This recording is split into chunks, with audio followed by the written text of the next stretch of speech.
Et c'est rigolo parce que... Non mais il faudra que je fasse une photo. J'ai ma caméra là en haut. Attends, mais je te montre. Attends, viens voir sur Instagram. Tu vois? Voilà.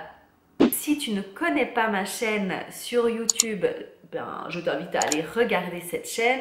Je fais des vidéos d'organisation, de planification, de motivation et de lifestyle également. S'installer à l'étranger, ça me parle, je connais ça.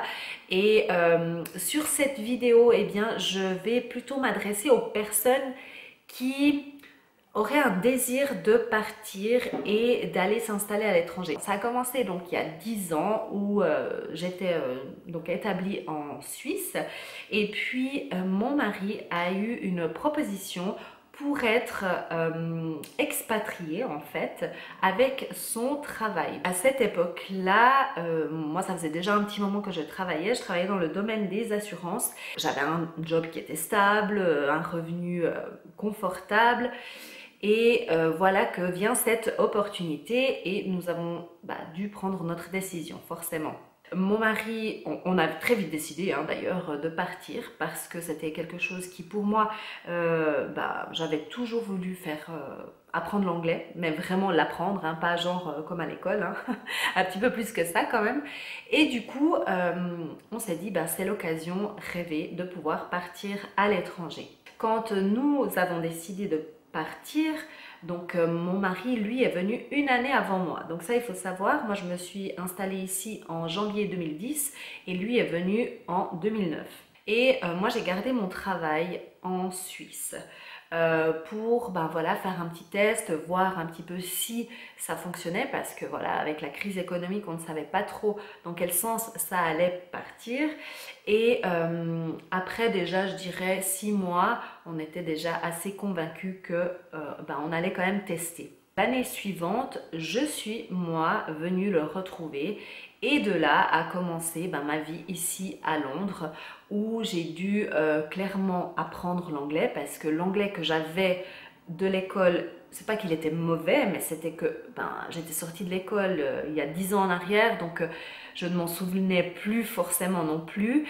Et voilà, on se rend compte que l'anglais qu'on pratique à l'école et l'anglais qu'on a dans la vie de tous les jours est un peu différent, si tu vois ce que je veux dire. Donc genre quand un chauffeur de bus ou un chauffeur de taxi te parle, tu comprends pas grand chose quoi au début, tu vois. J'ai dû vraiment recommencer à zéro, j'ai pris des cours d'anglais et puis après j'ai commencé ici à travailler. J'ai postulé pour un job en tant que vendeuse. J'avais aussi pas mal de langues, donc du coup ça m'a aussi aidé et ça m'a beaucoup appris au niveau de la vie, au niveau des langues, au niveau de comment les gens vivent ici, etc. On a peut-être au fond de nous un petit rêve qui nous dit j'aimerais bien en fait pouvoir m'installer au soleil et puis vivre un peu comme en vacances. Alors voilà, ça c'est un petit peu un rêve, mais de passer d'un rêve à une certaine réalité, il y a encore une grande différence. Mon conseil par rapport à mon expérience, c'est de savoir où aller. Ça c'est la première des choses, la base de la base de la base, c'est vraiment de se dire ok, j'aimerais bien partir, mais où est-ce que j'aimerais partir? Alors pour certaines personnes c'est très clair, elles savent qu'elles veulent partir et qu'elles veulent partir dans tel pays. Beaucoup sera par rapport aux enfants.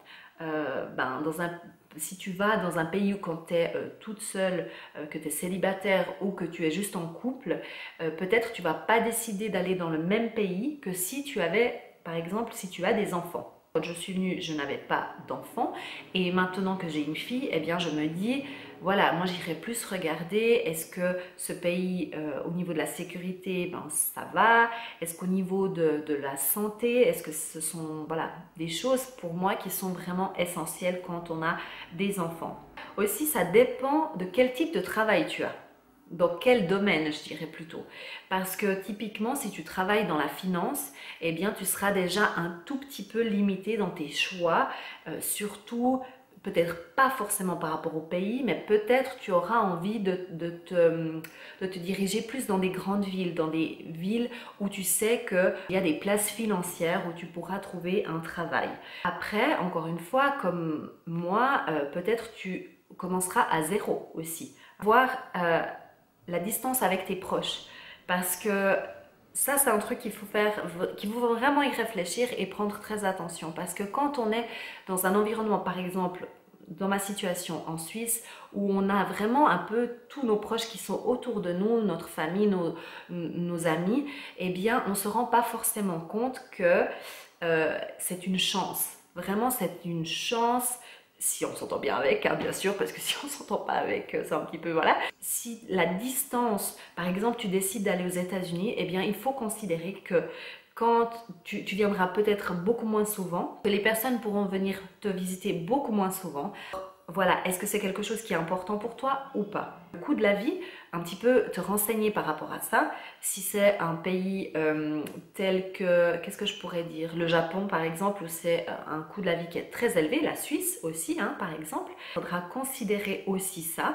Moi, je dirais qu'il faudrait faire vraiment une liste de pays qui pourrait matcher avec tes critères, avec les critères que je viens de te citer ci-dessus, plus les critères que toi éventuellement tu as, bien sûr.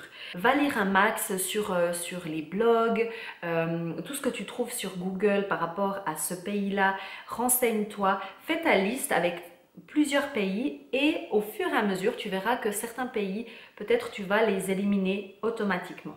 Ensuite, il faudra donc préparer son départ, hein. Bien...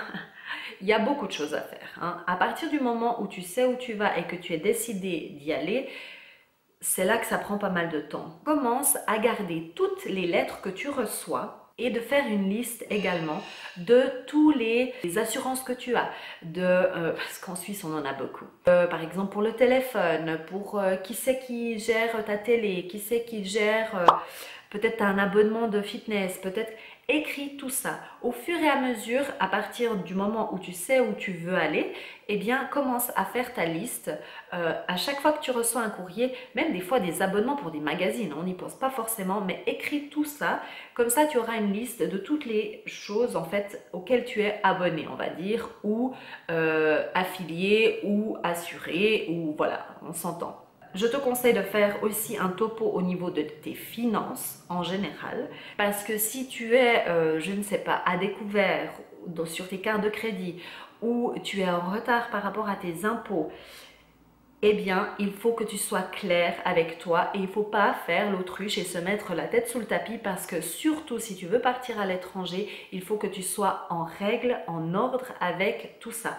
Donc, si tu n'es pas à jour, c'est ok, ça peut arriver à tout le monde, c'est pas du tout un jugement là-dessus, hein. Essaye de téléphoner aux entreprises ou aux endroits que tu as des dettes et puis de faire des arrangements de paiement. C'est mieux de le faire de cette manière, comme ça tu sais, ben voilà, il me reste 2 ans pour payer telle dette et après je serai ok.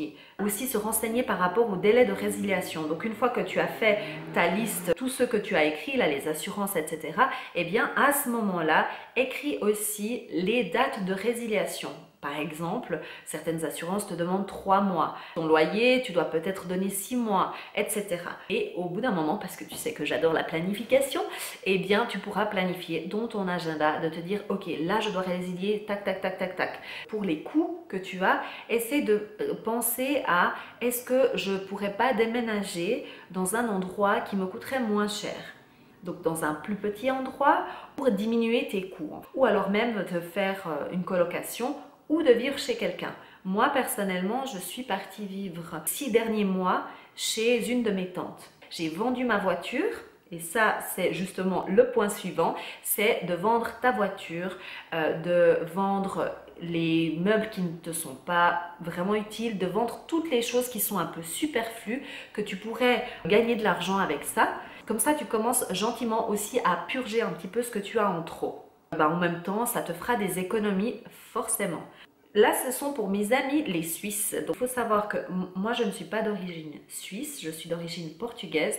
Donc, j'avais un permis d'établissement qui était un permis C. Il faut savoir qu'en tout cas, et ça renseignez-vous bien entendu, mais à mon époque, en tout cas en 2010, quand je suis partie, on avait le droit de faire une garantie de retour. Donc, ça veut dire qu'on peut déposer notre permis C à l'Office des habitants, en fait, au contrôle des habitants, et le récupérer jusqu'à un maximum de 5 ans. Donc ça veut dire que tu pourrais partir de la Suisse pendant 5 ans et revenir dans ces 5 ans et récupérer ton permis C. Bien sûr, une fois que tu as tout ça qui est en place, que tu sais tous tes délais, etc., eh bien ça sera de trouver un travail sur place et aussi de commencer à résilier les contrats par ordre quand tu as une date que tu sais que tu pourras partir. Allez, en tout cas, j'espère que ça t'a apporté un peu plus de réponses. J'ai adoré être là avec toi et puis je te dis à bientôt. Mouah, ciao! Et comme je dis dans mes vidéos, ah oui, n'oublie pas et n'oublie pas de suivre tes rêves car ils connaissent le chemin. Bon, j'ai pas 3 mains, je peux pas pouvoir faire le truc comme dans ma vidéo Facebook, je vous fais à vous deux là. Yeah! Je sais pas où regarder, hein. Il y a un peu partout là, il y a 3 écrans, je vous ferai une photo pour vous mettre sur ma story. Ça me dit en anglais les providers. Les providers, il faut que j'éteigne parce que là il n'y a pas de montage. Bye Facebook!